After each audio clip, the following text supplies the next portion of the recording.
Hi friends, చూడండి మా పెరట్లో వాము చెట్టు ఉందండి. బజ్జీల కోసం అని చెప్పేసి వామాకు కోస్తున్నానండి. చక్కగా బజ్జీలు వేసుకుంటే కడుక్కుంటున్నానండి. వాము ఆకుని కడిగేసుకుని మనం ఒక గిన్నెలో వేసుకోవాలి. పచ్చిమిరపకాయలు ముక్కలు సన్నగా తరుక్కుంటున్నాను.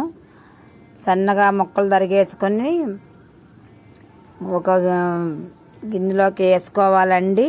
ఉల్లిపాయలు సన్నగా తరుక్కుంటున్నాను. మళ్ళీను ఉల్లిపాయలు కూడా సన్నగా తరుక్కొని ఒక గిన్నెలో వేసుకొని మొత్తం అన్నీ కలుపుకొని ఒక గిన్నెలో వేసుకోవాలండి. గిన్నెలో వేసుకున్న తర్వాత శనగపిండి కూడా కొంచెం సోడా వేసుకోవాలండి. వంట సోడా వేసుకోవాలి. చిటికెడంతా ఉప్పు వేసుకొని ఒక స్పూనుడు కారం వేసుకోవాలండి. స్పూనుడు కారం వేసుకొని శనగపిండి కలిపేసుకొని మొత్తం కలుపుకోవాలి.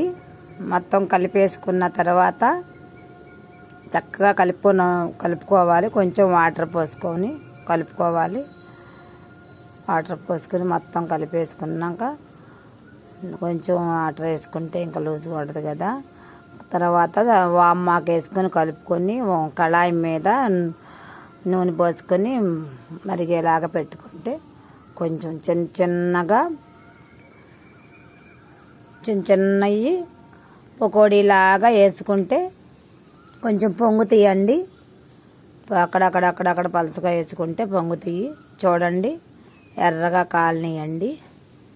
వామాకు తింటే ఎంతో మంచిది కదండి. పిల్లలు తింటే ఆరోగ్యంగా ఉంటారు కదండి. చూడండి,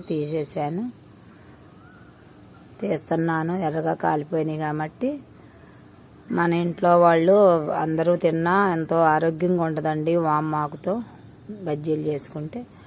చూడండి, నేను తింటున్నాను. చాలా బాగుందండి. మీరు కూడా వేసుకోండి.